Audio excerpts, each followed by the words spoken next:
आज कितनी तारीख है? हाउ मेनी बाइनरी ऑपरेशंस, कुल कितने बाइनरी ऑपरेशन होंगे हैविंग एन आइडेंटिटी एलिमेंट, जो एक आइडेंटिटी एलिमेंट को रखें, कैन बी डिफाइंड, परिभाषित किए जा सकते हैं on a set with 5 element, जो उस सेट पर डिफाइन किए जा सके जो 5 एलिमेंट रखता है। यानी 5 एलिमेंट रखने वाले सेट पर कुल कितने बाइनरी ऑपरेशन ऐसे डिफाइन किए जा सकते हैं जिनके पास एक आइडेंटिटी एलिमेंट हो। सबसे पहले सामने फार्मूला लिखा हुआ है, कल ही किए हुए थे। टोटल हो गए 5 to the power 5 square minus 2 into 5 plus 1, 5 to the power 25, 5 दूनी 10 और 25 से 26 में से 10 निकाल दो। टोटल 5 की घात 16 बाइनरी ऑपरेशन ऐसे होंगे जो आइडेंटिटी एलिमेंट को अपने पास चला। क्लियर है? सॉल्यूशन लिखो। सॉल्यूशन में सीधे लिखो required number of binary operation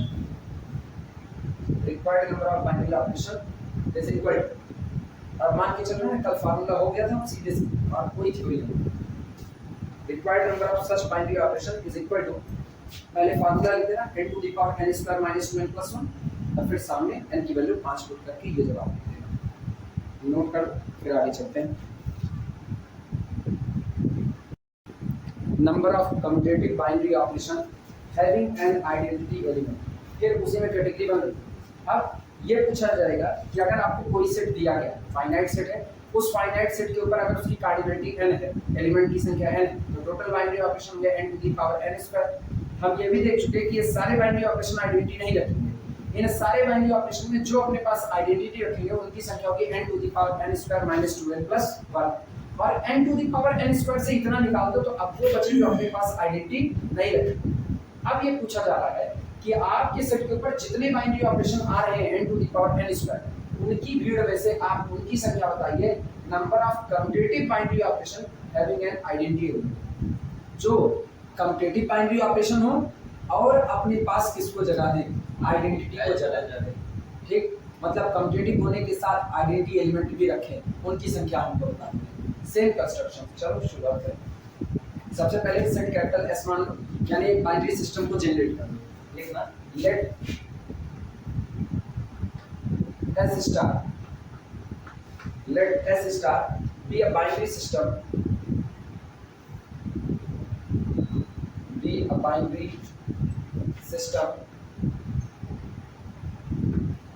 माना S स्टार कोई दिया गया बाइनरी सिस्टम है, वेयर स्टार इज, और हम स्टार को मान के चल रहे हैं कि स्टार वो कम्यूटेटिव बाइनरी ऑपरेशन है, where star is commutative,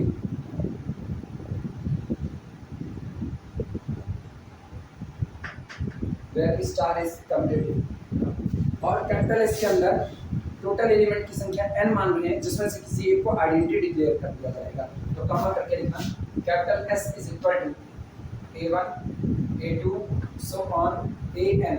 capital S के अंदर में हमने टोटल n एलिमेंट माने एंड, और ये मान लिया। अच्छा, काउंटिंग मेरी ठीक ठाक चले ना, एक ही आइडेंटिटी एलिमेंट एक ही होगा, तो काउंटिंग मेरी ठीक ठाक चले, हमको टेबल पकड़ में आ जाए, इसके लिए आपकी बात ना a1 को ही आइडेंटिटी मान लो। मानने तुम a2 a3 a4 किसी को मान सकते हो, लेकिन जब किसी एक को मानना है तो a1 को मान लेते हैं ना, शुरुआत में अपने पास मौजूद होगा। And a1 work as identity,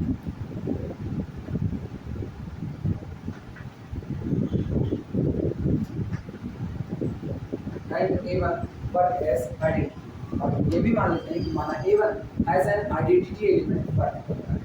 table का कंस्ट्रक्शंस जितने तरीके से हम कर सकते हैं उतने ही बाइनरी ऑपरेशन होंगे जो कम्यूटेटिव होंगे और अपने पास किसको जगह देंगे, आइडेंटिटी एलिमेंट को जगह। चलो टेबल का structure,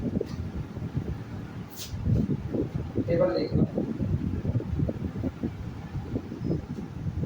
star binary operation a1 a2 a3 और इस तरह चलते हुए a1 a2 a3 चलते चलते an, ये an तक है, थोड़ा छोटा हो गया इसलिए ध्यान से लिखना। ये बताओ आइडेंटिटी का तो बिहेवियर है, row and column headed by identity are same and same as the element of the set. तो इसका मतलब ये पहली रो तो हम बिना सोचे समझे भरते हैं a1 a2 a3 so on an और डिटो ही पहला कॉलम बने a1 a2 a3 so on an। कोई दिक्कत इधर बना दे क्या क्लियर हो जाएगा।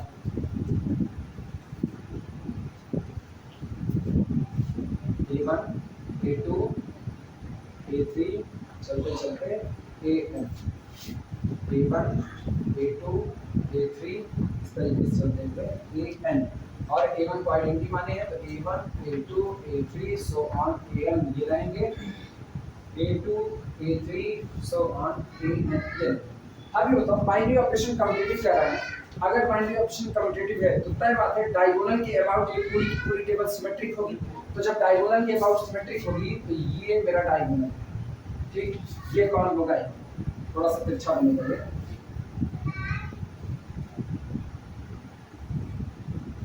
यहाँ पर आया ये सॉरी वेयर नहीं रहेगा, बस ऐसा सिमेट्रिक रहेगा, कुछ भी होगा जो होगा देखा पड़ेगा।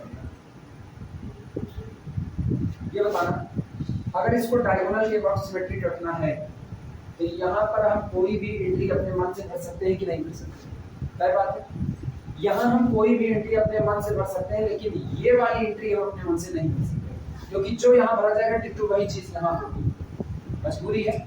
इसका मतलब आगे चलते हुए ये सारी एंट्री हम अपनी मर्जी से भर सकते हैं लेकिन इधर वाली एक भी अपनी मर्जी से नहीं भर सकते।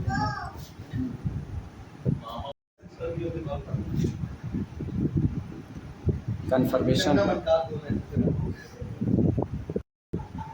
फिर सुनो डायगोनल पर ही तो रहे हैं, डायगोनल की इस एंट्री को हम अपनी मर्जी से कुछ भी, ये डायगोनल पर ही है ध्यान रखना, कुछ भी भर सकते हैं। इधर हम अपनी मर्जी से कुछ भी एंट्री भर सकते हैं लेकिन हम इधर एक भी एंट्री अपनी मर्जी से नहीं भर सकते।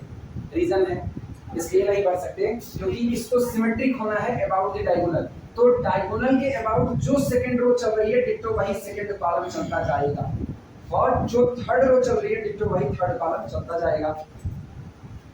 ये पूरा प्रोसेस करते करते हम एक लाइन में बात करते हैं डायगोनल के ऊपर ये सारी एंट्री हम अपनी मर्जी से कुछ भी भर सकते हैं लेकिन डायगोनल के नीचे कुछ भी मेरे मन से नहीं भरा जाएगा क्योंकि हमको about the diagonal symmetricity hold करनी है। क्लियर बात। अब ये बताना इनको देखने से पता चलता है यहाँ आपने कुल कितनी एंट्री भरी, एक एंट्री। अभी ऐसे गिनो ना, वो तो चॉइसेस होगी, टोटल नंबर ऑफ चॉइसेस। यहाँ कुल कितनी एंट्री भरी जाएगी, एक, तो ये एक जगह होगी। यहाँ कुल कितनी जगह होगी इसके ठीक ऊपर, दो जगह, इसके ऊपर कितनी, तीन जगह, इसके ऊपर चार जगह। चलते चलते ये गौर करो ये कितनी जगह है, अभी रुकना, ये n जगह, लेकिन भरी तो हमने नहीं ना, तो तय बात है इसके नीचे हमने कुल कितनी जगह भरी होगी, n-1। बस मेरे सफर यहीं तक रुक जाएगा। तो मेरे पास अगर टोटल प्लेसेस देखे जाए तो मेरे पास टोटल प्लेसेस यहाँ एक प्लेस, यहाँ दो प्लेस, यहाँ तीन प्लेस, चार प्लेस, n-, बोलो टोटल प्लेस की संख्या कितनी हो गई, n-1/2। इतनी जगह हो गई और हर प्लेस पर मेरे पास कितनी चॉइसेस है, टोटल n चॉइसेस। कुछ समझ आया कैसे किए लिखा जाए। पहले टेबल बना लो स्टार स्टार करके। अब हम स्टार समझ रहे हैं, तुम लोग स्टार समझाओगे तो लीनियर अलजेब्रा में पढ़ा है मैट्रिक्स वाले में, कौन सा बना टेबल, अरे यही वाला टेबल, यही वाला वहां बनाएंगे, बस इतनी सी बात है। हर प्लेस पर मेरे पास n चॉइस है, इसका मतलब इस टेबल को बनाने के जो मेरे पास तरीके हैं वो हैं n to the power n n-1/2।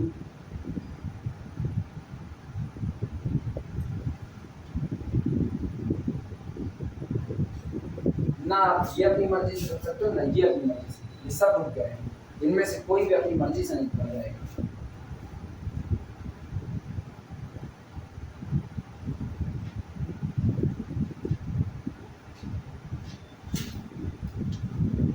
बन जाए तो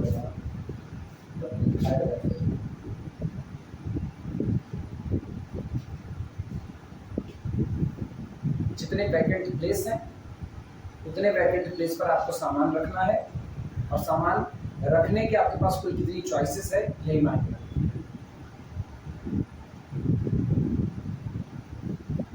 बन जाए तो बताना जाएंगे इसको लिखना। नाउ टोटल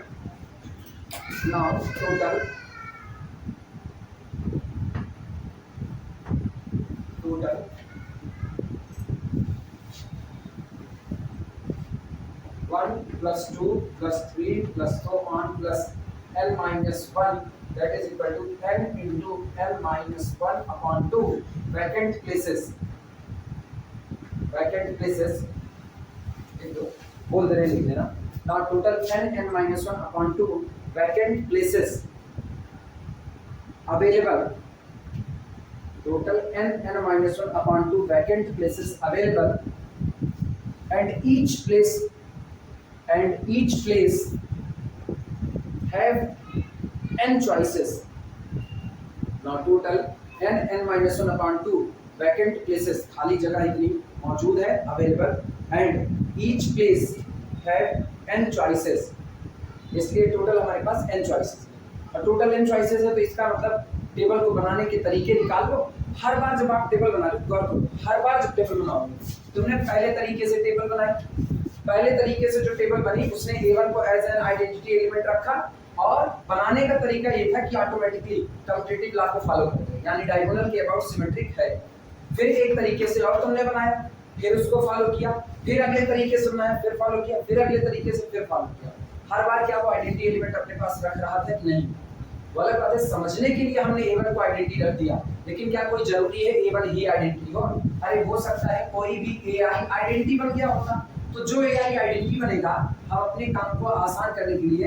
अगर ai यहाँ कहीं आ गया तो ये और इनका ऑर्डर सबका बराबर होता आता तो वही ना ai होता अगर ai आइडेंटिटी है तो आएगा क्या a1 a2 a3 so on an a1 a2 a3 so on an क्योंकि इसका ऑर्डर यही है तो उस एक कॉलम को क्या आप अपने मन से कर सकते थे नहीं तो क्या हम शिफ्टिंग नहीं कर सकते हम उसी ai को सबसे पहले बैठा देंगे तब पर भी तो हमारा कैलकुलेशन यही आएगा वो तो बदलेगा नहीं तो इसका मतलब हर बार हम जो टेबल बना रहे हैं वो टेबल डायगोनल के अबाउट सिमेट्रिक बिहेवियर को फॉलो कर रही है पहली बार इसका मतलब कम्यूटेटिव तो हो ही गया और हर बार उसमें हम एक रो एक कॉलम ऐसी छोड़ दे रहे हैं जो बिल्कुल सेट के एलिमेंट के जैसी आ मतलब उसने आइडेंटिटी भी रख लिया तो टोटल टेबल बनाने के तरीके निकाल लो उतने ही आपके पास कम्यूटेटिव बाइनरी ऑपरेशन है जो अपने अंदर में किसको जगह दे रहे हैं आइडेंटिटी को जगह दे समझ में आई बात लैंग्वेज में लिखना क्या लिखो ये बोल दो total n plus 1 upon 2 vacant places available and each place has total n choices therefore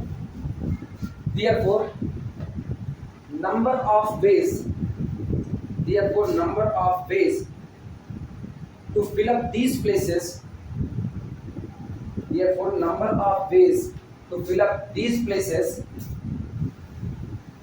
is equal to number of ways to fill up these places is equal to number of commutative binary operation with identity to fill up number of ways to fill up these places is equal to बराबर का sign बराबर number of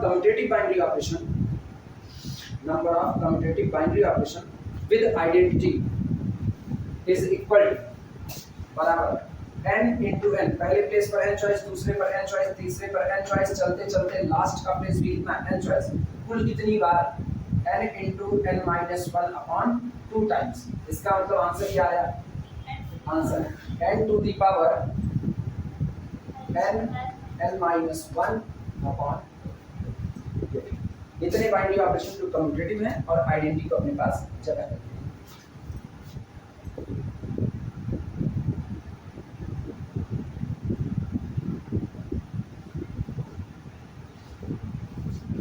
इस पे अगर कोई ये कहते हैं उनकी संख्या बताइए जो कम्यूटेटिव है और आइडेंटिटी को अपने पास जगह नहीं देते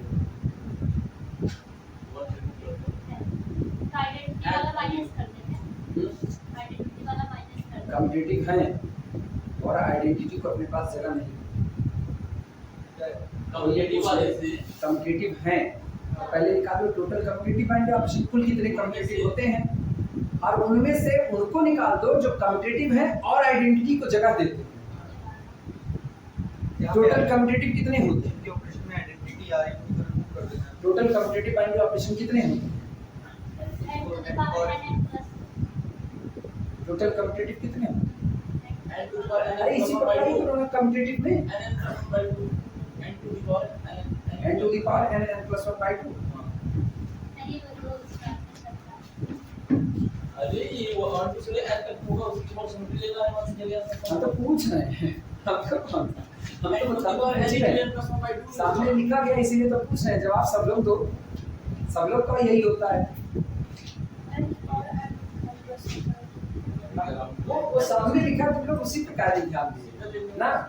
हम सिर्फ कम्युनिटी पूछना, आइडेंटिटी तो नहीं पूछे ना। तो डायगोनल के ऊपर वाले अपने मन से भर लो, नीचे वाले छोड़ दो, वो ऊपर से भरे जाएंगे। तो यहाँ कितने भरे? 1 2 3 4 5, चलते चलते यहाँ कितना n-1, तो अगले वाले में n। ये पूरा हम अपने मन से भर दिए, नीचे वाला इसी का फोटोकॉपी उतार दिए। तो हर टोटल कितने पेज हुए? n+1/2, 1 + 2 + 3 + 4 + n, टोटल हो गए n+1/2। और हर पेज पर कितनी चॉइस? n choice. तो n to the power n+1/2। ये टोटल हो गए कम्यूटेटिव बाइनरी ऑपरेशन, ठीक। और टोटल कम्यूटेटिव हो और आइडेंटिटी रखें, उनकी संख्या कितनी आई? n नहीं, n to the power n(n-1)। अब जितने कम्यूटेटिव हैं उनमें से उनको निकाल दो जो कम्यूटेटिव है और आइडेंटिटी को जगह देते हैं। सो अब संख्या उनकी मिलेगी जो कम्यूटेटिव है और आइडेंटिटी को जगह नहीं देते। समझ पाए? सुनो, कुल कम्यूटेटिव बाइनरी ऑपरेशन बोलो। Commutative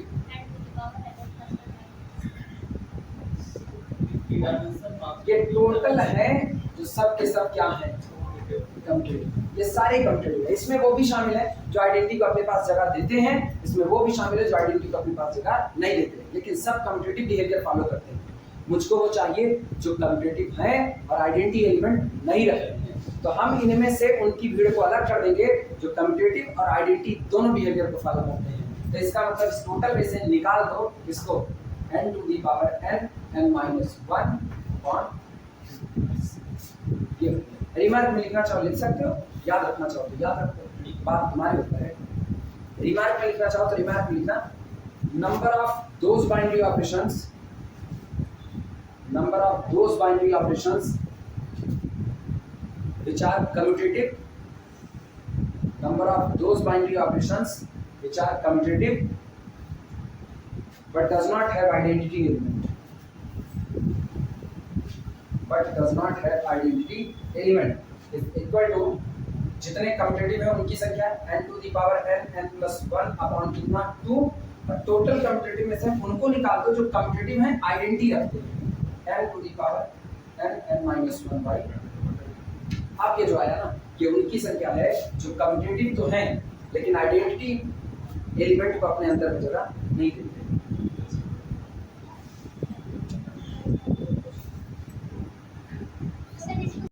left inverse, right inverse and inverse in a binary system. अब ये तीनों चीजों की बात करेंगे किसी बाइनरी सिस्टम के अंदर। हाँ, ये हो सकता है ना थोड़ा सा नोटेशन इस समय डिफरेंट इस्तेमाल करें थोड़ा सा। हाँ नहीं, गैलियन से हट के नहीं, मतलब ये ऐसा नोटेशन अपने लोग ना पहले कभी पढ़े नहीं थे। अब नई नई किताबें पढ़ोगे तो नए नए नोटेशन आप जान रहे हो। जैसे लेफ्ट इनवर्स के लिए हम लोग ऐसी बातें नहीं, हम लोग ये पढ़ते हैं, बता दे रहे हैं, हम ही बीएससी में पढ़ाए लोगों को तो बता रहे हैं। उधर हम लोग लिखते थे एन एलिमेंट, मान लिया कोई एलिमेंट ए है, बिलोंग करता है सेट एस, तब कोई एलिमेंट बी एग्जिस्ट करे इसी दिए गए सेट एस में कि हम कह सकते हैं B star A is equal to कितना आ जाए, सेट की आइडेंटिटी ई आ जाए। ये भी हमने मान लिया, माना सेट में आइडेंटिटी का काम कौन करता है, ई। तो कहा जाएगा बी ने ए पर किधर से ऑपरेट किया है, लेफ्ट से, तो लेफ्ट से ऑपरेट किया ए पर और क्या दे दिया, आइडेंटिटी। तो B is known as the left inverse of A, तब ये कहा जाएगा। अब यहाँ पर क्या है, यहाँ पर चूंकि अब हम अंतर बताना चाहते हैं, लेफ्ट इनवर्स भी होता है, राइट भी होता है, और जिस दिन लेफ्ट इनवर्स राइट इनवर्स बराबर हो गए उस दिन एलिमेंट का इनवर्स होता है। तो कोई तो सिंबल अडॉप्ट करना पड़ेगा। तो हम कहेंगे अगर कोई एलिमेंट ए है और एक एलिमेंट हमको ऐसा मिल जाता है जो इस पर लेफ्ट से काम करता है, रिजल्ट आइडेंटिटी जनरेट करता है, that element known as the left inverse of A. फिर अगर कोई एलिमेंट ए ऐसा एग्जिस्ट करता है जो इस पर राइट से ऑपरेट करता है और इसको आइडेंटिटी में बदल देता है, मतलब दोनों का रिजल्ट आइडेंटिटी आता है, तो इसका राइट इनवर्स होगा। तो लिखा कैसे जाएगा, लेफ्ट इनवर्स, इसके लेफ्ट इनवर्स को डिनोट किया जाएगा ए एल, लेफ्ट इनवर्स, ऊपर एल लगा दिया ना, एल का मतलब लेफ्ट इनवर्स, और राइट इनवर्स में ए राइट इनवर्स। अब यहाँ पावर में समझना, क्योंकि जब पावर की बात आएगी तो गौर करना, पावर की बात एक ही दिन आएगी जिस वक्त हम क्या पढ़ रहे होंगे, साइक्लिक ग्रुप पढ़ रहे होंगे। और साइक्लिक ग्रुप पढ़ रहे होंगे ना, तो मेरे पास ना तो लेफ्ट ना तो राइट, मेरे पास कौन होगा, इनवर्स होगा। तो इनवर्स में लेफ्ट और राइट का तो बवाल ही खत्म हो गया। सवाल ले जाओगे ग्रुप के बाद ग्रुप के बाद तो दिक्कतें खत्म ना, तो बस यहीं तक है, इसको पावर मत समझना, क्योंकि यहाँ तो हम लोग पार्टिकल लैंग्वेज में लिखेंगे ना इसका। चले लिख लो, if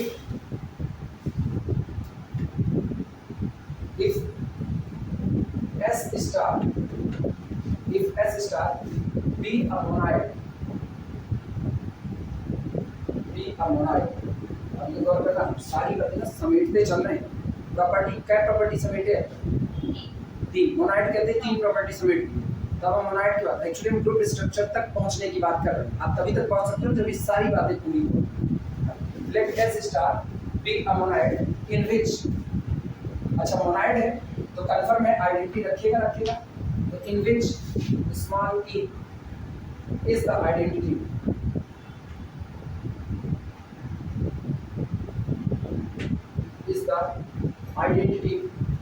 and small a belong to the capital S। माना S स्टार कोई बाइनरी सिस्टम है जो मोनाइड बनाता है, और मोनाइड बनाने के बाद हमने मान लिया स्मॉल a इसका कोई दिया गया एक एलिमेंट, इस बार फॉर ऑल की वर्डिंग नहीं, कोई एक एलिमेंट। देन तब ऐसे केस में पहली बात, एन एलिमेंट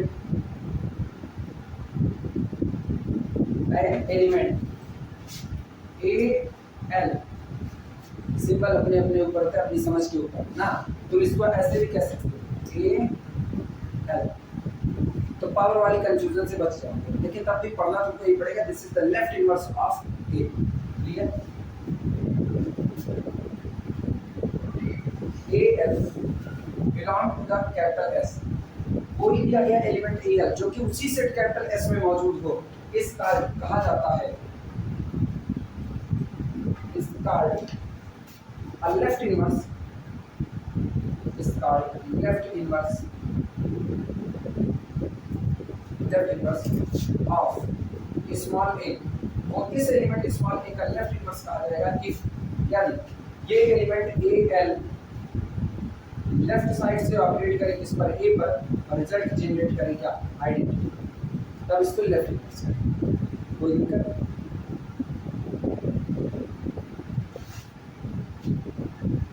अच्छा अगर मोनाइड ना हो तो, मोनाइड अगर बना लिया तो उसके बाद हम हर एलिमेंट का इनवर्स खोजेंगे, है कि नहीं? मोनाइड ना बनाया या कह दिया चलो मोनाइड बना लिया, मोनाइड बनाना क्या कंपलसरी है कि सारे एलिमेंट का इनवर्स आ जाए? अगर कोई मोनाइड बना लेता है तो क्या कंपलसरी है कि सारे एलिमेंट का इनवर्स आ जाए? जरूरी नहीं। एक एग्जांपल याद है ना एलसीएम वाला, जिसमें आइडेंटिटी बना गया था, लेकिन आइडेंटिटी को छोड़ के किसी का भी इनवर्स नहीं एग्जिस्ट करता, तो मोनाइड के बाद वो हिस्सा अब ग्रुप नहीं बना सकता। क्लियर हुआ? इसीलिए ग्रुप तक पहुंचने के लिए चार प्रॉपर्टी 1 by 1 आनी चाहिए। पहला क्लोजर प्रॉपर्टी यानी बाइनरी सिस्टम बना रहे हो, दूसरा एसोसिएटिविटी आनी होगी, आइडेंटिटी आएगी। अच्छा ये बताओ धीमे धीमे यहाँ से पहले क्या खोजा जाएगा? आइडेंटिटी की इनवर्स। पहले क्या खोजेंगे? आइडेंटिटी। जब तक हमें ग्रुप की आइडेंटिटी नहीं डिक्लेयर है ना, तब तक हम इनवर्स। इसीलिए कहा जाता है जब आपसे इंटरव्यू के दौरान या चलते हुए वाइवा के दौरान कोई कहे कि हमने आपको एक ग्रुप दिया, उस ग्रुप में हम आपसे किसी एलिमेंट का इनवर्स मांग रहे हैं, तो आप उस एलिमेंट का इनवर्स कैसे निकालोगे? तो आपका जवाब होना चाहिए सर इनवर्स की बात तब करेंगे जब आइडेंटिटी पता हो। तो इसीलिए ना इनवर्स पहले हम नहीं निकालेंगे, पहले हम आइडेंटिटी निकालेंगे, और जब मुझको आइडेंटिटी पता चल गया तो आप ग्रुप हमको ऐसा फेमस दे रहे हो जिसको हम जानते हैं ये ग्रुप बनाता है और इसमें ये आइडेंटिटी का काम करता है, तो नो डाउट। लेकिन अगर फिर भी इंटेंशनली अगर उसने कहा कि मुझको किसी एलिमेंट का इनवर्स चाहिए, आप हमको इनवर्स कैसे देंगे, तो कहना होगा सर ग्रुप की आइडेंटिटी बता दीजिए। जो भी आपने कहा उसकी आइडेंटिटी, जब तक आइडेंटिटी नहीं पता है तब तक इनवर्स पता लगने का कोई मतलब नहीं है, क्योंकि इनवर्स कौन बनेगा? जिन दो लोगों के झगड़े में आइडेंटिटी बनेगी वो एक दूसरे का इनवर्स होंगे, और आपको आइडेंटिटी पता ही नहीं तो आप क्या जानो। क्लियर हुई ये बातें? तो इनवर्स से पहले का किसके घाट का पानी पीना होगा? आइडेंटिटी। दूसरा नंबर लिखना, हम बोलते लिख लो सेकंड पॉइंट। सेकंड बोले एन एलिमेंट, यही जो एक एल है, अब ये ए आर, ये पावर नहीं है, तुम्हारे रखना बस। An element A R belong to the capital S is called, power मत पढ़ना, बार बार इसीलिए बता रहे हैं। कुथुस्वामी से फॉलो इस समय कुथुस्वामी कर रहे हैं ना, ये उन्हीं का सिंबल, मेरा बनाया सिंबल, इतने बड़े मैथमेटिशियन नहीं मेरा सिंबल बनेगा। A R belong to the capital S is called, अब ये लेफ्ट नहीं, अब हम इसको क्या बनाने चाहते हैं, राइट इनवर्स, इसका right inverse of A if, तो आपकी बार किधर से ऑपरेट करेंगे, राइट साइड से, एलिमेंट पर ये आया हुआ नया एलिमेंट राइट साइड से ऑपरेट करे और रिजल्ट क्या प्रोड्यूस करेगी, आइडेंटिटी प्रोड्यूस करेगी, तो कहा जाता है देन दिस ए आर इसका राइट इनवर्स ऑफ, यही लिख देना फाइनल।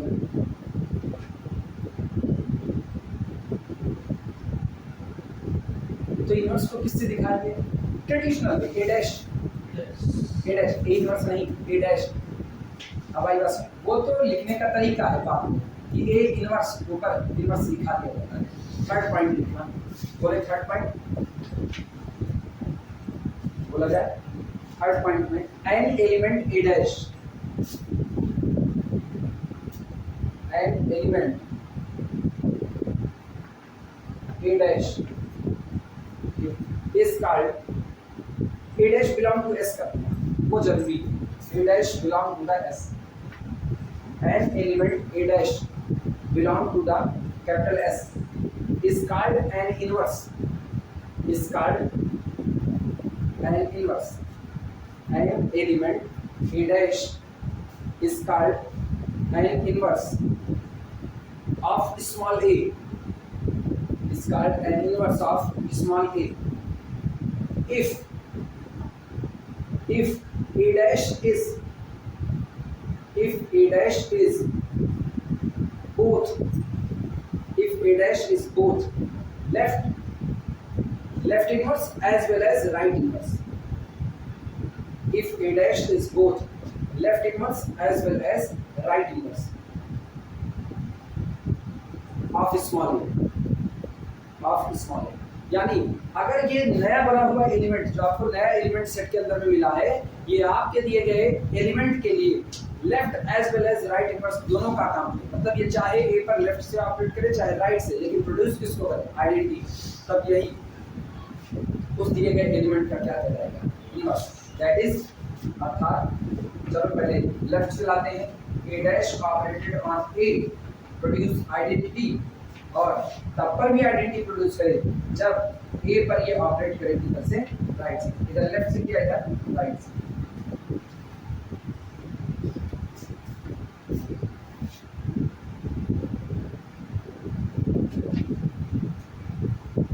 इसका मतलब आपके दिए गए binary system capital S star में, आपको दिए गए बाइनरी सिस्टम एस स्टार में कोई एलिमेंट इन्वर्टिबल कहलाएगा अगर उसका इनवर्स उसी बाइनरी सिस्टम में एग्जिस्ट कर रहा है, क्लियर है।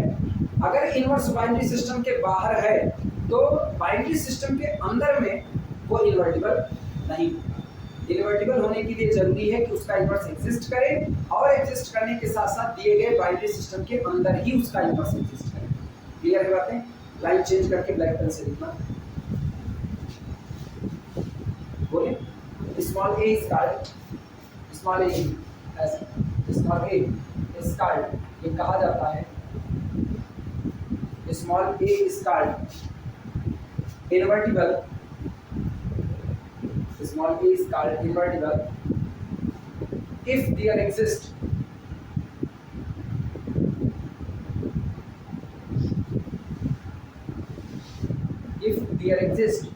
an inverse, if there exists an inverse of small a in given binary system, in given binary system, अगर आपको दिए गए बाइनरी सिस्टम में एलिमेंट का इनवर्स एग्जिस्ट करता है तो बाइनरी सिस्टम के अंदर में दिया गया एलिमेंट इन्वर्टिबल कहा जाएगा, क्लियर हुआ।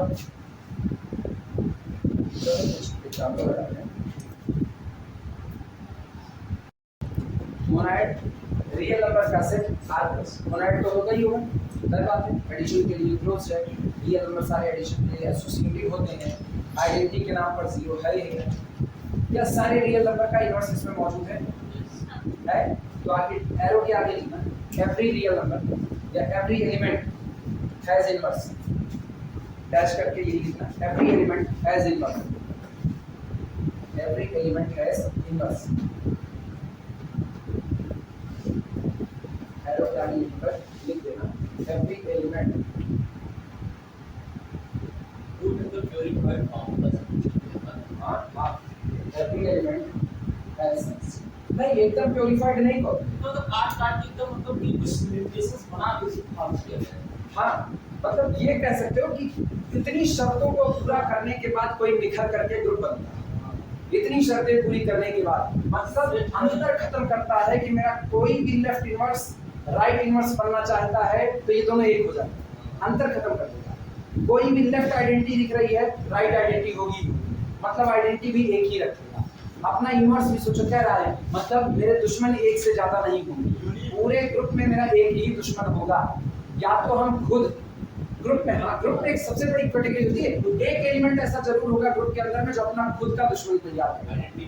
जैसे एक टीचर जो होता है ना अपना खुद का दुश्मन, ज्यादा कुछ नहीं करना है, एक दिन रद्दी रद्दी पढ़ा, दो दिन रद्दी रद्दी पढ़ा और अपना कैरेक्टर डाउन कर खत्म, तो ना चुप गए, उसी दिन मामला खत्म हो गया है।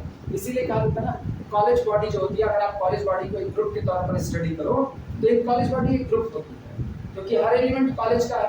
कॉलेज में जो टीचर पढ़ाता है कॉलेज का ही कोर्स पढ़ाता है, वो ये नहीं करेगा कि पढ़ा तो रहे हैं बीएससी वालों को और रिसर्च कराएं पीएचडी वालों को, ये नहीं होगा कि वो बैठा करके कहें a + b का होल स्क्वायर बराबर a² + b² + 2ab आया कैसे, चलो इसका इतिहास पढ़ना पढ़ लेते हैं, फिर इसको निकालते हैं, फिर इसको मैट्रिक्स पे वेरीफाई करते हैं, फिर उसको वहाँ यहाँ देश भर का वेरीफाई करें, सिमेट्रिसिटी पर वेरीफाई, कुछ नहीं, ऐसा नहीं चलता। जो आप पढ़ाते हो कॉलेज बॉडी के अंतर्गत रहते हुए आप यूनिवर्सिटी का ही कोर्स पढ़ा रहे हो।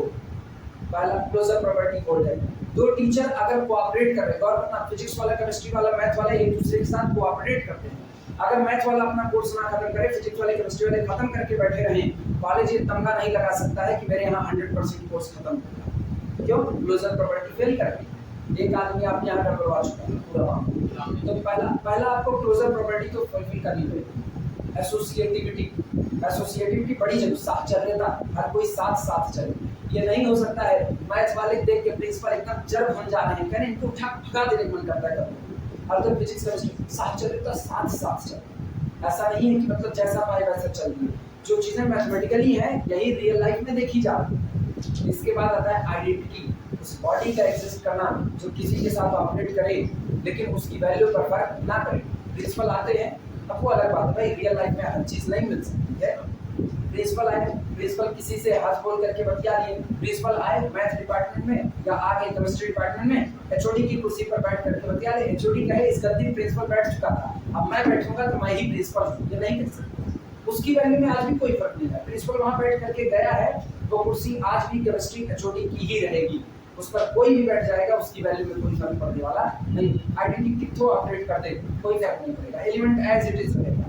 और पूरे कॉलेज में एक ही प्रिंसिपल होता है, दो नहीं होते, और प्रिंसिपल को तबाह करने के लिए प्रिंसिपल खुद जिम्मेदार है, क्योंकि प्रिंसिपल घपला कर दे तो दिक्कत, फंस जाए किसी दिक्कत तब भी दिक्कत। मतलब अगर प्रिंसिपल की गद्दी पर आप बैठे हो तभी कहते हैं बड़ी पोस्ट के साथ बड़ी जिम्मेदारियां, बड़ी जिम्मेदारियां आपको कहती है कि आपके दुश्मन कई तैयार, आपके दुश्मन कई तैयार, लेकिन वो दुश्मन मौका तो तब पाएंगे ना जब आप अपने खुद के दुश्मन बन जाओ। अपने खुद के दुश्मन बनोगे तभी तो तुम उठपटांग हरकतें करोगे, तब लोगों को मौका मिलेगा। तो अगर किसी को तबाह करना है, आइडेंटिटी को तबाह करना है, तो आइडेंटिटी को कोई और नहीं, आइडेंटिटी को तबाह करना। लास्ट में बात आती है यूनिवर्सिटी। ये तो तय बात है कि पूरी जिंदगी में हर लोग एक दूसरे से हेरकार ऐसी लगते हैं, कई मल्टीपलिटी आएगी कहीं ना कहीं। हाँ ये अलग बात, इनको समझने के लिए अब ये इस बिहेवियर के साथ नहीं है। जैसे आप कैसे ना कि रियल लाइफ की रियल एनालिसिस की हर थ्योरी रियल लाइफ में आए, नहीं, उस थ्योरी को आप यहाँ पर पर्टिकुलर के तौर पर देख सकते हो, क्योंकि रियल एनालिसिस में आप दौड़ रहे हो इनफाइनाइट पर, जबकि रियल लाइफ में हर चीज फाइनाइट है। रियल लाइफ में कोई चीज इनफाइनाइट नहीं, क्या आप नहीं कह सकते? आप कह दो समुद्र में पानी इनफाइनाइट है, नहीं ना, आप नहीं कह रहे तो इसका मतलब थोड़ी है उधर पड़े हुए बालू के कण वो इनफाइनाइट है, नहीं है, वो भी काउंटेबल है। एक एक बालू का कण निकालते जाओ, काउंटेबिलिटी हो रही है, एक एक रखते जाओ, 1 1 1 1 एज्यूम करते जाओ, एक पर एक रखो, दूसरा बाजू का कर दो, चिपकाओ, तीसरे तीन, तुम थक जाओगे, मर जाओगे। लेकिन क्या गिनतियां खत्म हो रही हैं? तो बालू भी नहीं खत्म, गिनती भी नहीं खत्म, काउंटेबिलिटी हो रही है। मेन ये होता है। तो रियल लाइफ में हर चीज फाइनाइट होती है और रियल एनालिसिस को पढ़ते वक्त इनफाइनाइट दिखाई देता है।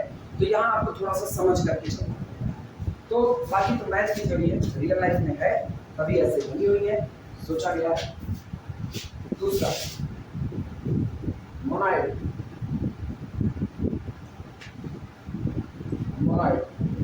मोनाइड इस बार ले रहे हैं इंटीजर का set Z with operation multiplication.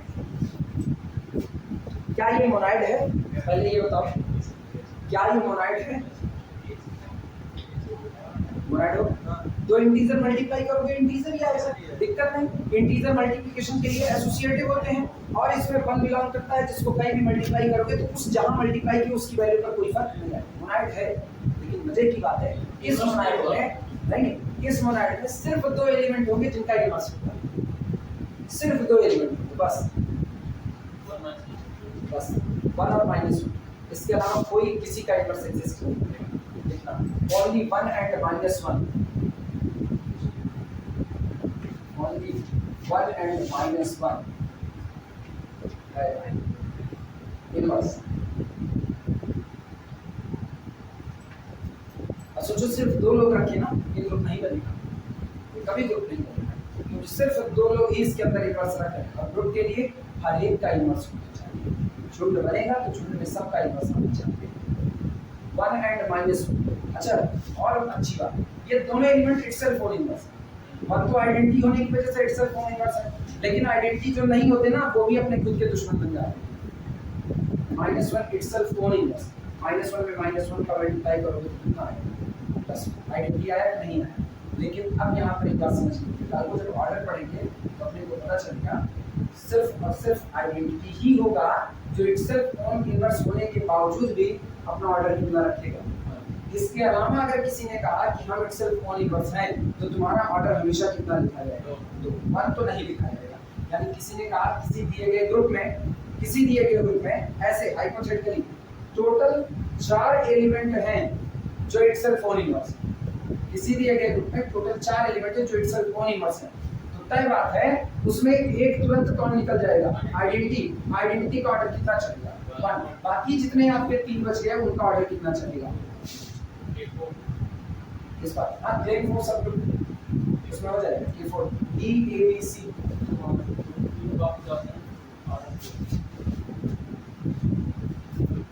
और जब एलिमेंट इटसेल्फ ओन इनवर्स होने लगे, जब एलिमेंट इटसेल्फ ओन इनवर्स होने लगे तो धीमे धीमे आप अबेलियन ग्रुप की तरफ बढ़ेंगे। सारे एलिमेंट जितने हैं सब इटसेल्फ ओन इनवर्स हो जाएं। अगर कोई ग्रुप दिया गया है, किसी ग्रुप में सारे एलिमेंट जितने दिए हैं सब इटसेल्फ ओन इनवर्स हो जाएं, तो ऐसे केस में वो ग्रुप अबेलियन की तरफ बढ़ जाएगा। लेकिन ये नेसेसरी एंड सफिशिएंट कंडीशन थोड़ी ना कि आप एक ही शब्द कह दोगे बस यही इतना। कोई अबेलियन ग्रुप है, ये गारंटी नहीं है कि उसके सारे एलिमेंट इटसेल्फ ओन इनवर्स हों। लेकिन अगर किसी के सारे एलिमेंट इटसेल्फ ओन इनवर्स हैं, वो ग्रुप है, सारे एलिमेंट इटसेल्फ ओन इनवर्स हैं, तो अबेलियन हो जाएगा, तब अबेलियन हो जाएगा। इसीलिए कहा जाता है ग्रुप का अबेलियन होना, ग्रुप का अबेलियन होना नेसेसरी है हर एलिमेंट के इटसेल्फ ओन इनवर्स होना। नेसेसरी, सफिशिएंट नहीं है। कोई ग्रुप है सारे एलिमेंट इटसेल्फ ओन इनवर्स ना भी हो ना, तब भी वो अबेलियन बन जाएगा। Z4 पहले बताओ, Z4 में सारे एलिमेंट इटसेल्फ ओन इनवर्स हैं? नहीं।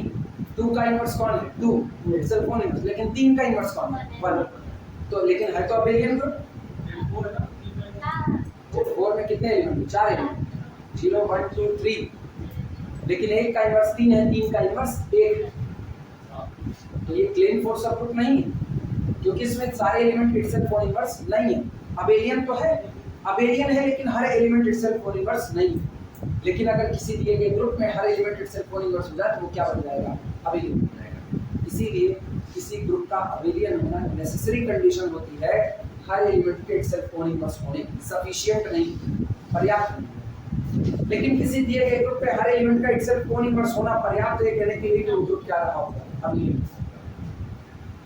तीसरा example,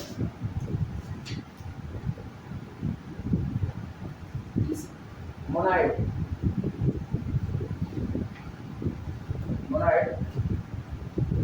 m of z with composition।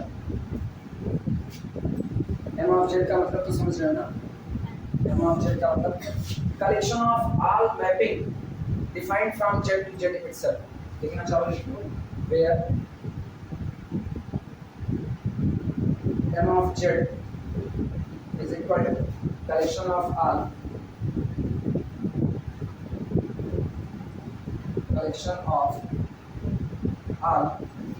mappings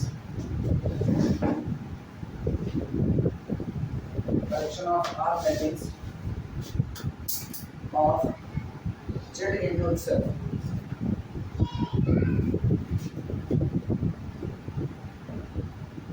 collection of all mapping of z into itself। अब ये मैपिंग को डिफाइन करेंगे।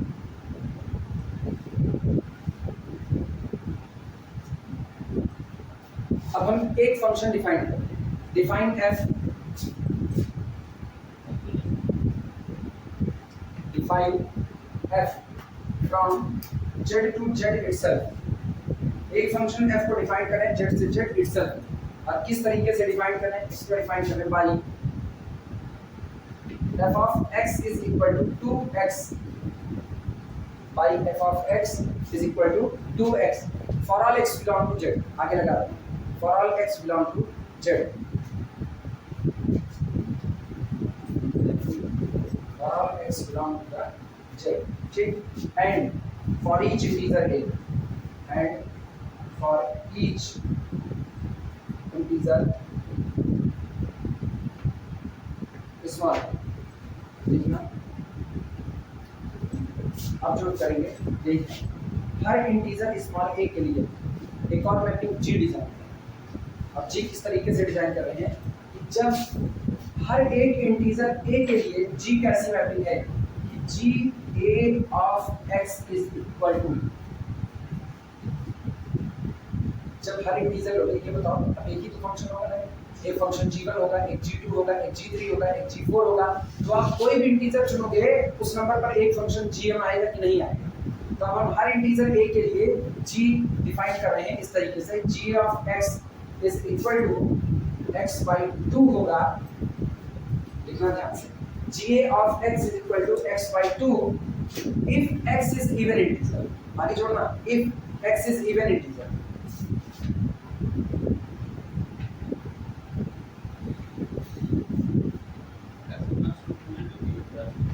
नहीं, सीधे लिखो भाई, if x is the even integer।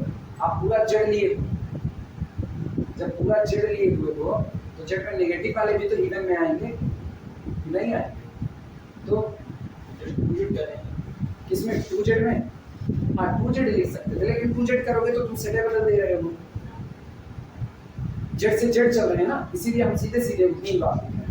ये ना हो कि एक साथ दो सेट इन्वॉल्वमेंट हो गए, ठीक, और खुद ब खुद स्मॉल a को ही दे देगा, उसी लगे हुए नंबर स्मॉल a को दे देगा if x is equal to odd integer। आगे लिखना, if x is equal to odd integer, if x is equal to odd integer।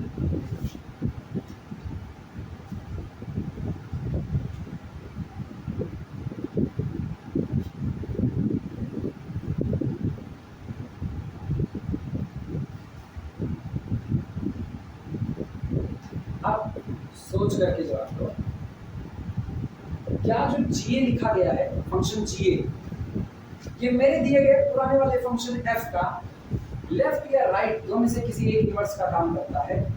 वापस समझना, पहले समझ लो फंक्शन किस तरीके से डिफाइन है। एक फंक्शन f है, एक फंक्शन GA। GA कैसा फंक्शन है, एक्चुअली जब आप z से z के बीच में फंक्शन को डिफाइन कर रहे हो तो आपको एक फंक्शन f मिला, आप और डिफाइन किए तो एक फंक्शन आपको g1 मिला, अगला फंक्शन आपको g2 मिला, अगला आपको g3 मिला। कोई फंक्शन तुमको ऐसा तो नहीं मिलेगा ना g1/2, क्योंकि तुम फंक्शन की काउंटिंग कर रहे हो, काउंटिंग करने के चक्कर में नीचे सफिक्स बदलते चले जा रहे हैं, तो z1 z2 z3, तो ये कौन होगा z4, इस तरीके से। अब ऊपर नीचे सारे सफिक्स जो भी लगे वो नेचुरल नंबर है कि नहीं है। तो हर फंक्शन की ये जो अलग वाले आ रहे हैं ना, f के लिए तो मैंने एक रूल कह दिया कि जब f z से z के बीच में काम करेगा हर इंटीजर को 2 गुना बस एक काम किया, हर एक को 2 गुना, मतलब ये -2 पर काम करेगा तो अंदर में -2 भरोगे तो बाहर कितना देगा, -4 देगा। अंदर में -8 भरोगे तो कितना देगा, -16 देगा। अंदर में 0 भरोगे तो कितना देगा, 0। 2 भरोगे तो 4, यानी कि पॉजिटिव भरोगे तो पॉजिटिव रिजल्ट देगा, नेगेटिव भरोगे तो नेगेटिव रिजल्ट, लेकिन 2 गुना करके देगा। ये तो एफ का नेचर था। अब जीए का नेचर सुनना।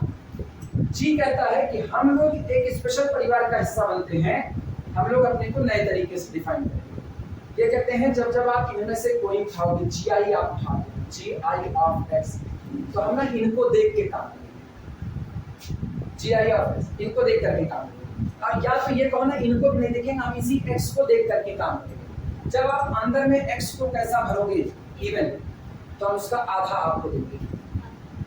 अगर अब यहाँ तुम a की वैल्यू कुछ भी रखो, यहाँ लिखा गया ना फॉर ईच इंटीजर a, किसी भी नंबर का फंक्शन उठाओ, g10 उठाओ, g15 उठाओ, g17 उठाओ, g19 उठाओ, g200 उठाओ, g2000 उठाओ, g2 लाख उठाओ, कुछ भी उठाओ। आप यहाँ g जब ऑपरेट करेगा किस पर, x पर, तो उसी x को देखेगा, कहेगा x अगर इवन है तो 2 से कट सकता है, इसका आधा करके दो, x/2 आंसर देंगे। और अगर ये ऑड होगा ना, तो ऑड वाला तो 2 से कटेगा नहीं, हमको काटने की जरूरत नहीं है। हम क्या करेंगे ना, अपना ये सफिक्स दे देंगे सीधे सीधे। अब मेरा सफिक्स अगर 5 रहा होगा तो g5 ऑफ 3, बोलो g5 ऑफ 3 क्या आएगा, 5 आएगा। g15 ऑफ 3 क्या आएगा, 15 आएगा। आपकी बात करें g16 ऑफ 3 क्या आएगा, 16। अंदर में ऑड रहेगा ना तो बाहर नीचे वही वाला सफिक्स छूट जाएगा। मैट्रिक्स समझ में आई? अब ये पता करना है, ये जो जीए दिया गया है, ये जीए नेचर तो उल्टा पुल्टा नजर आ रहा है। नेचर देखना, ये कितना दे रहा था, 2x, ये कितना दे रहा है, x/2 दे रहा है, आधा कर रहा है कि नहीं। अच्छा ये तो 2x और x/2 अगर इनको आपस में मल्टीप्लाई करोगे कितना आएगा, x² आएगा। ठीक, वो अपना मामला नहीं है, फिलहाल छोड़ो।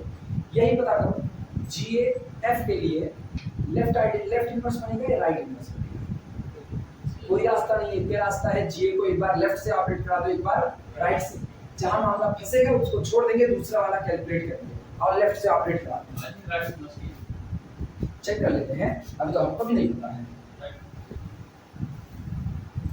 देखना, पहले लेफ्ट से चेक करें। G A composition F, G A composition F operate कर रहे हैं किस पर, एक्स पर, बराबर जीए एफ ऑफ एक्स, और एफ ऑफ एक्स की वैल्यू कितनी, 2x, this is equal to G A of 2x। ये बताओ x कुछ भी हो 2 से मल्टीप्लाई करके क्या देगा, इवन देगा। और अगर इवन देगा, लेकिन सुनो, कोई हमको टोक नहीं रहा, कोई नहीं टोक रहा, एक बार भी नहीं टोक रहा कि पहले आइडेंटिटी चर्चा कर लीजिए। हम पहले इसीलिए बोले कि इनवर्स की तरफ बढ़ने से पहले आइडेंटिटी डिक्लेयर कर लो, आइडेंटिटी कौन है। पहले ये डिक्लेयर करो ना, आइडेंटिटी। टाइम दिए, सोच करके बोलो आइडेंटिटी फंक्शन ही ले ले या कुछ और बनेगा। समझे, शर्त लगा रहे समझे, ये पगड़ी इधर देखना, G of F of X operate करा, बोलो ये इवन है या ऑड है, इवन है। इवन है तो 2 से डिवाइड होकर कितना छोड़ेगा, इसका मतलब 2x upon x that is equal to कितना, अरे x कर दिया तो कट के कितना आया, x। क्या इस x को, अच्छा ये बताओ, ये x कुछ भी हो, अरे सुनो, ये x कुछ भी हो, हर बार x ही देगा कि नहीं, यही बिहेवियर तो आइडेंटिटी मैप का होता है। This is equal to i of x है कि नहीं, this is equal to i of x मिला।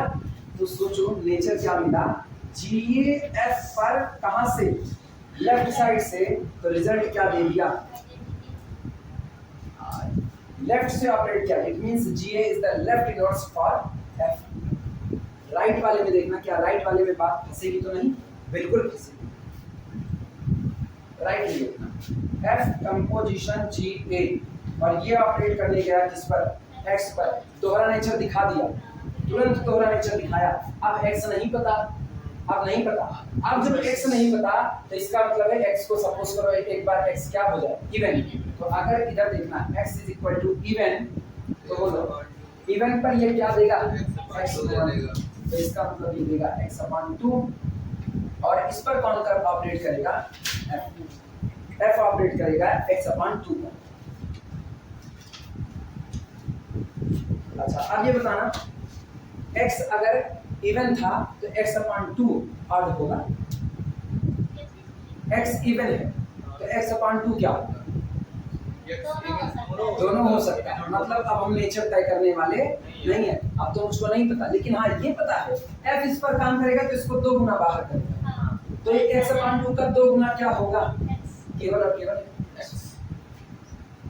केवल अभी सोचो ये लोग x पर काम किए, क्या छोड़ दिए x, अभी बिहेव किया है, लेकिन आपकी बार x को जरा ऑर्डर रखो, x is equal to odd, जब x is equal to odd होगा तो नीचे जो नंबर होगा यही नंबर आ जाएगा यही। अब सोचो नीचे कौन सा नंबर हो सकता है, 1 2 3 4 कुछ भी हो सकता है, कुछ भी हो सकता है, तो इसका मतलब अब f बेचारा ऑपरेट करेगा किस पर, a पर, और a पर करेगा तो 2a रिजल्ट दिया कि नहीं दिया, अब की दिया इसने 2a, एक बार तो x दे दिया लेकिन दूसरी बार 2a। क्या अब ये बिहेवियर है राइट इनवर्स बनने का, अगर ये राइट इनवर्स होता तो एक ही रिजल्ट देता, 2 रिजल्ट ना, तो इसका मतलब ये लेफ्ट इनवर्स तो है लेकिन अभी राइट इनवर्स नहीं। तय हुआ, सहमत हो इस बात से। चलो यहाँ से पहले ये पूरी बात लिख डालना यहाँ तक, और उसके बाद डिक्लेयर करना this implies that G is the left inverse for F। Right के लिए लिखो चाहे नहीं, कोई दिक्कत नहीं, तो तुम्हारी समझ के ऊपर है, वहां तक लिखे हो ना। अब उसके बाद ये GA का position F operated on X is equal to this पूरा लिखो, फिर आगे बढ़ते हैं। यही बातें पूरी लिख डालो, क्योंकि हमने x को आर्बिट्री लिया, पर्टिकुलर नहीं। आप कोई भी x रखोगे ना, रिजल्ट आपको यही मिलने वाला है, हर बार वही x एज इट इज छूट जाएगा। तो ये किसकी तरह बिहेव कर रहा है, आइडेंटिटी मैपिंग। इसका मतलब ये इसका इनवर्स, ये इसका कौन सा इनवर्स है, लेफ्ट इनवर्स है। इनवर्स कहने की गलती मत करना, क्योंकि राइट से इसका बिहेव उल्टा पुल्टा चल रहा है। अभी समझ में आई बात है, राइट वाला दिखाएं कि याद रखोगे अपने दिमाग में, ना याद रखने की दिक्कत हो तो बताओ, हम लिखें, लिख लिए पूरा, धन्यवाद। तुम लिखे कब लिखिए, अपने खुश हो गए, नीचे डाल देंगे, but it is not the right inverse of, आगे वही लिख, तो it is not the right inverse of f, ये आपका राइट इनवर्स नहीं है, क्योंकि ये दोहरा नेचर लग रही है, दोहरे नेचर की वजह से राइट इनवर्स नहीं हो सकता, क्योंकि लास्ट में आंसर हर बार कितना आएगा, 2a आएगा, हर बार नहीं, एक बार x आएगा, एक बार 2a आएगा। हाँ लैंग्वेज लिखना, नहीं हेडिंग नहीं पढ़ी, हेडिंग कहाँ पढ़ी, ये एग्जांपल चल रहे थे, एग्जांपल चल रहे, एक फंक्शन हमने डिफाइन किया f of x is equal to 2x, और उसके लिए हमने इसका राइट इनवर्स बना दिया g of x, g of x का बिहेवियर दे दिया कि वो क्या क्या दे सकता है इवन और ऑड होने पर, क्लियर हुआ। अब इसके बाद लाइन लिखना, in this example note that, पूरे एग्जांपल में इस बात का ख्याल रखिए, in this example note that this function f का मतलब जो अभी हमने डिफाइन किया f of x is equal to 2x, this function f has no right inverse, left inverse दिखा दिया GA है, लेकिन अब हम गारंटी दे रहे हैं इस फंक्शन f के पास कोई भी राइट इनवर्स नहीं होगा। This function, note that this function f has no right inverse,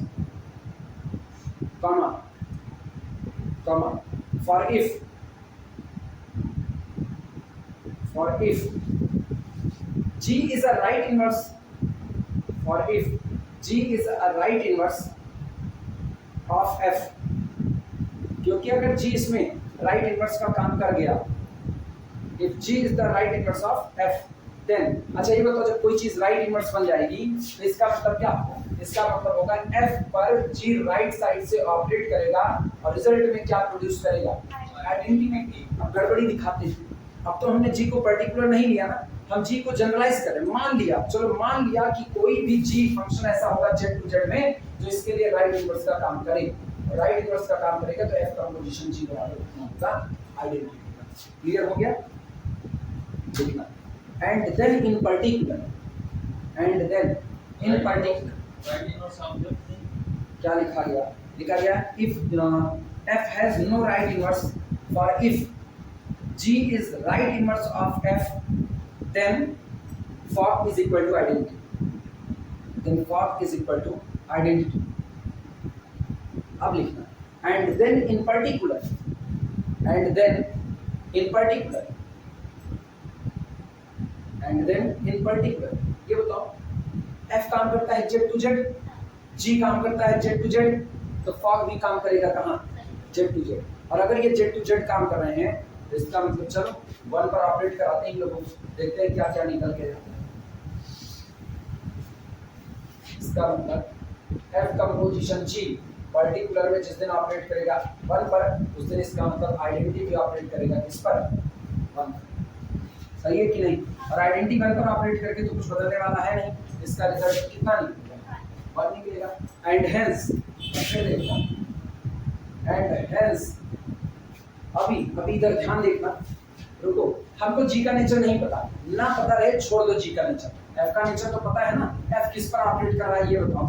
ji of 1 पर ऑपरेट कर रहा है और ये जी ऑफ 1 पर, तो एफ का नेचर क्या है? जो भी अंदर में आएगा उसका 2 गुना छोड़ेगा, तो बाहर क्या देगा?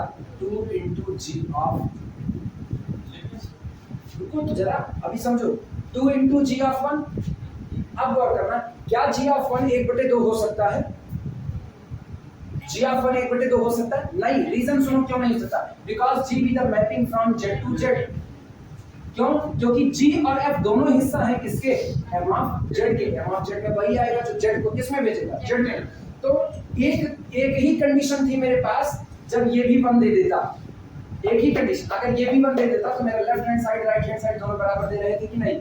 और उसी एक कंडीशन में g ऑफ 1 को 1/2 बनना पड़ेगा। अब जैसे g ऑफ 1 1/2 बना, तुरंत कोडोमेन के बाहर निकल गया। तो क्या कभी पॉसिबल हो सकता है? लो, हमने जनरलाइज कर दिया कि जनरलाइजेशन में आप इधर कोई भी फंक्शन अपनी मर्जी का डिफाइन करो ना, ये कभी भी आपको इसका राइट इनवर्स बन करके नहीं दिखा सकता। तो हम जो फंक्शन पा रहे हैं ना, इस फंक्शन का लेफ्ट इनवर्स तो है जी जो हमने डिफाइन किया, लेकिन इसका राइट इनवर्स मौजूद नहीं। कंफर्म हो इस बात पे? सहमत हो?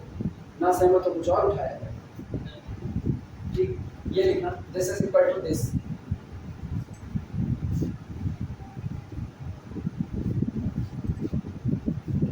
एक और बात है, एक और बात सुनो, ये सारी भी थ्योरी हटा दो, हम नहीं कह रहे ना, चलो कह दिया। अभी तो हम ये सब सोच रहे हैं कि जी आप मान लो अपने लोग नहीं सोच पाए, मान लो नहीं सोच पाए, तब भी मेरे पास रास्ता, तब का रास्ता सुनो। हम कहना क्या चाहते हैं? हम कहना चाहते हैं ये जब इन पर ऑपरेट किया तो क्या दिया? ये जब इन पर ऑपरेट किया 1 पर तो क्या दिया? तो यही तो ये है, यही तो ये है। ऑपरेट करके यहाँ पहुंचा और यहाँ आकर के कितना मिला? 1 कह दिया। लेकिन अभी देखना ये कौन, ये कुछ भी हो लेकिन कैसा रहेगा? क्या इवन बराबर ऑड हो सकता है? फिर तहस नहस, हर संभावना बेकार है। कंफर्म हो? दोनों तरीके से आप कह सकते हैं।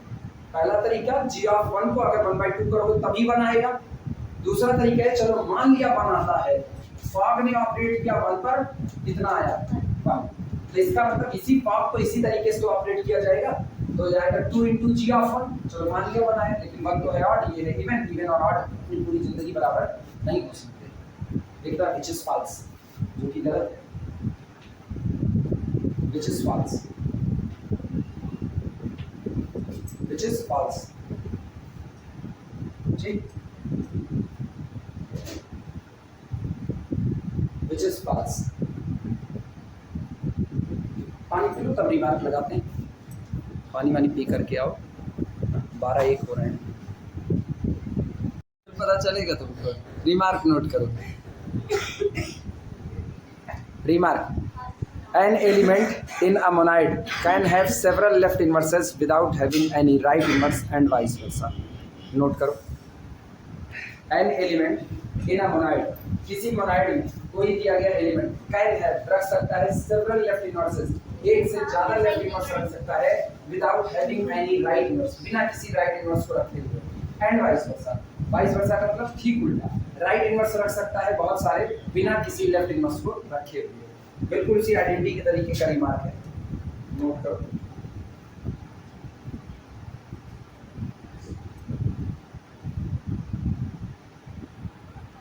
इसका मतलब ये हुआ अगर किसी में लेफ्ट इनवर्स और राइट इनवर्स दोनों एग्जिस्ट कर गए, एक एलिमेंट के लेफ्ट इनवर्स राइट इनवर्स दोनों एग्जिस्ट कर गए किसी मोनाइड के अंदर में, ये तय है मोनाइड के ही अंदर की बात हो रही, किसी मोनाइड में अगर एक एलिमेंट के लेफ्ट इनवर्स राइट इनवर्स दोनों एग्जिस्ट कर गए तो पक्का वो दोनों कोइंसाइड कर जाने वाले हैं और वही उस एलिमेंट का इनवर्स बन जाएगा। इसे नोट करो तो थ्योरम करवाते हैं अगली। स्टेटमेंट लिखना थ्योरम का,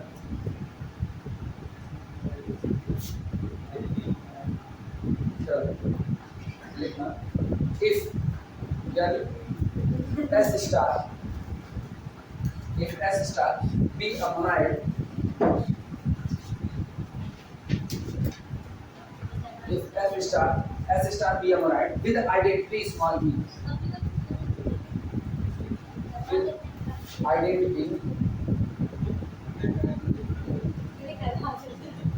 identity small b, and for any element small a belong to the capital S, और इस मोनाइड में बिलोंग करने वाले किसी एलिमेंट स्मॉल a के लिए a l and a r by left inverse right inverse, a l and a r b left inverse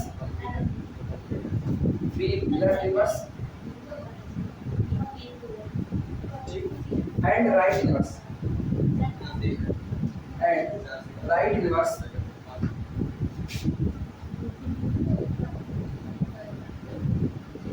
and right inverse of small a respectively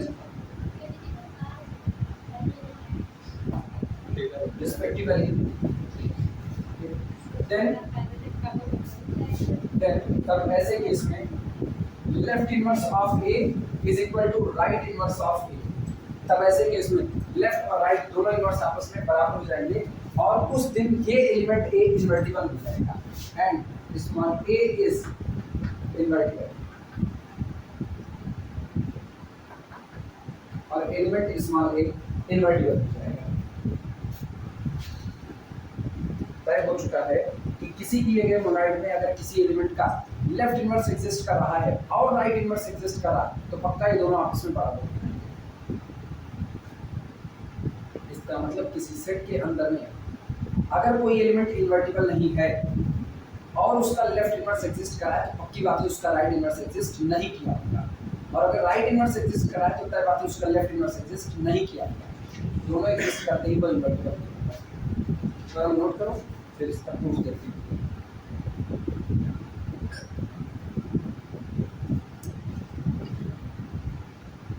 चलो proof देखते हैं। सबसे पहले ये काम करते हैं ना कि हम कैपिटल ए के दो इनवर्स, एक लेफ्ट इनवर्स एक राइट इनवर्स मान करके चल रहे हैं। ए एल लेफ्ट इनवर्स है, ए आर राइट इनवर्स है। तो ये बताओ जब लेफ्ट इनवर्स लेफ्ट साइड से ऑपरेट करेगा ए पर तो रिजल्ट क्या देगा? आइडेंटिटी। और ये भी पता है कि जब ए पर इसका राइट इनवर्स राइट साइड से ऑपरेट करेगा तब भी क्या देगा? आइडेंटिटी। तो पहली राइट ये लिखो A L star A is equal to identity is equal to A star B R. अब अपने को ये दिखाना है AL बराबर AR, यही दिखाना है कि मतलब लेफ्ट इनवर्स बराबर है राइट इनवर्स। तो शुरुआत करो लेफ्ट इनवर्स को लेकर के और धीमे धीमे लेफ्ट इनवर्स की बजाय प्रोड्यूस कर दो वहां पर राइट इनवर्स। प्रोड्यूस करने का एक ही तरीका है, देखना लेफ्ट को लेकर के चलते हैं। अपने को पता है हम AL को क्या लिख सकते हैं, AL बराबर जो भी लिखेंगे उसको आगे चलते चलते AR में बदल देना है, याद रखना। तो AL बराबर हम लिख सकते हैं इसको लेफ्ट इनवर्स पर ऑपरेट कौन किया? आइडेंटिटी। सही है? अगर ई आइडेंटिटी है तो आइडेंटिटी कहीं भी ऑपरेट करे वैल्यू में बिना बदलाव किए केवल क्या लिखना है? AR। लेकिन अब गौर करना हमको यहाँ पर AR को प्रोड्यूस करना है। AR प्रोड्यूस करना है तो AR प्रोड्यूस करने का रास्ता मेरे पास क्या है कि इस आइडेंटिटी के जगह पर चुपके से AR रख दें। देखो इस आइडेंटिटी की जगह AR लिख सकते हैं कि नहीं? यानी हम इसको लिख सकते हैं this is equal to left inverse AL star अब A स्टार A लिखा जा सकता है, नोट करो। और मोनाइड है तो एसोसिएटिव तो होगा और एसोसिएटिव होगा तो निश्चित तौर पर हम इसको लिख सकते हैं this is equal to AL star A एक साथ और स्टार ए आर। लेकिन ये बताओ ए है तो लेफ्ट इनवर्स है किसका, ए का। तो अगर ये लेफ्ट इनवर्स है तो इस पर ऑपरेट करके क्या बना है, आइडेंटिटी, यानी ये बन गया ई स्टार ए आर। लेकिन आइडेंटिटी कहीं ऑपरेट करेगा तो उसे बदलेगा नहीं, छोड़ क्या देगा, ए आर। लो चले कहाँ से, लेफ्ट इनवर्स से और बराबर इस पर आ गया, राइट। इसका मतलब आज की तारीख में ए इनवर्टिबल है, लेफ्ट इनवर्स बराबर हो गया है इससे,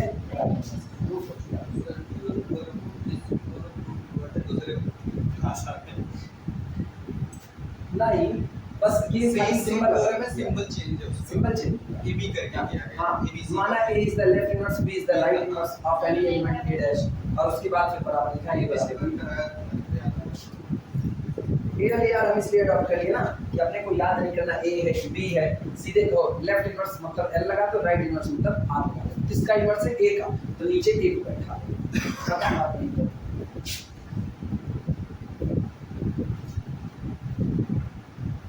थ्योरम में लिखा इन अमोनाइड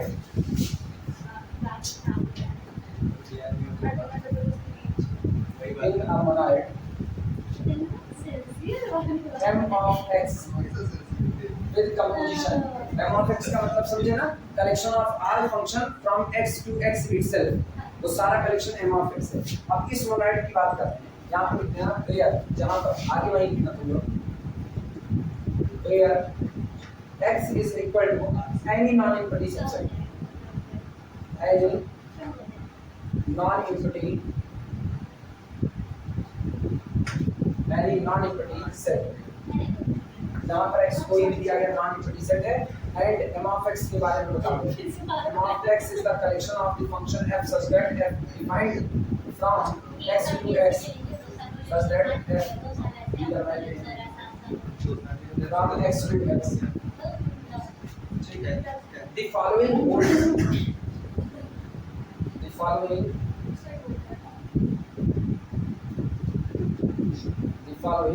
holds, नीचे लिखी गई बातें होल्ड्स होती है for any F, for any F, नीचे लिखी गई बातें किसी भी फंक्शन f के लिए होल्ड होती है जो फंक्शन बिलोंग करता है किससे, m ऑफ x। पहली बात, अब नीचे लिखी गई बातों को ध्यान से पढ़ना है, ये बातें ही वो शर्त है जो आपको बताती हैं कब m ऑफ x के अंदर लिखे गए फंक्शन का लेफ्ट इनवर्स होगा, कब राइट इनवर्स होगा और कब ये इन्वर्टिबल होगा। नीचे लिखी गई theorem if and only if की कंडीशन पर चलेगी। किसी दिए गए मोनाइड m ऑफ x में जहां m ऑफ x उन सारे फंक्शंस का कलेक्शन है जो x से x में डिफाइंड है, नीचे लिखी गई बातें होल्ड। पहली बात, f has left inverse, m of x is the collection of function f such that ये वही फंक्शन अपने अंदर में आने देगा जो फंक्शन x से x में काम करेंगे, such that collection of f such that this f work from x to x itself। और ये सोच रहे कैसे f दो बार लिखेंगे, such that it was simple है, सर जो ऐसे कहने में गंदी लगाई यार, तो आप चिढ़े रह जाओगे तो कोई क्या सही है ना। f has left inverse, f has left inverse in m of x if and only if, ये f of x, ये जो फंक्शन f है इसका left inverse m of x में एग्जिस्ट करेगा केवल और केवल तब, एक शर्त पूरी होगी तभी लेफ्ट इनवर्स आएगा, अदरवाइज लेफ्ट इनवर्स आने वाला नहीं है। केवल और केवल तब f is an injection, f is an injection। पहले दूसरा पॉइंट लिखना, f has a right inverse, f has a right inverse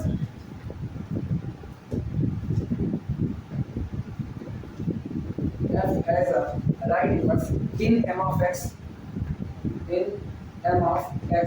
इस पूरे कलेक्शन में इस चुने गए f के लिए राइट इनवर्स एग्जिस्ट करेगा इफ एंड ओनली इफ, केवल और केवल तब f is a subjection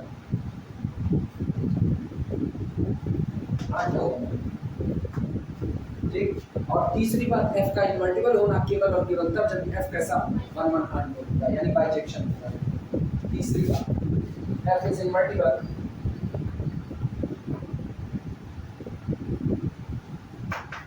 F is invertible if and only if F is bijection. F is bijection.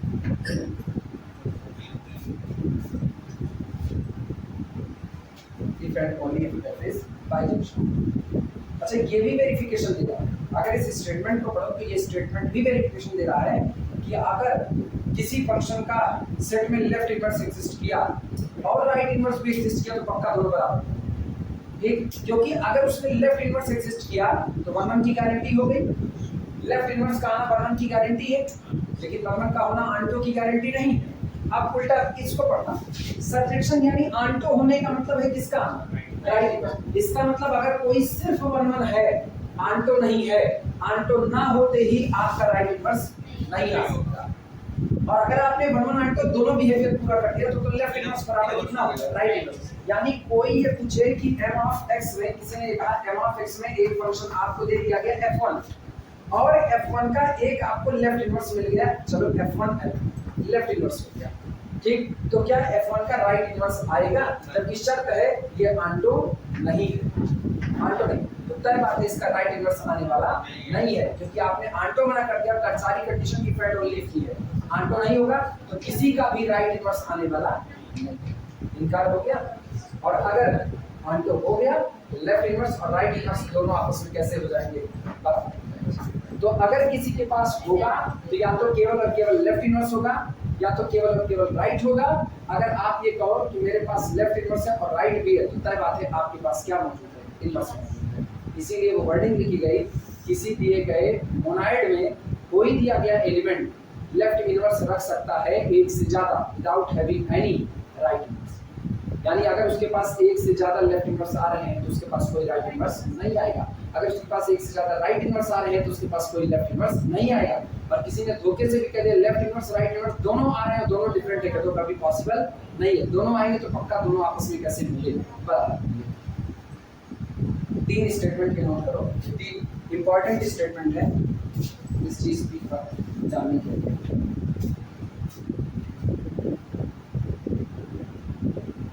तीनों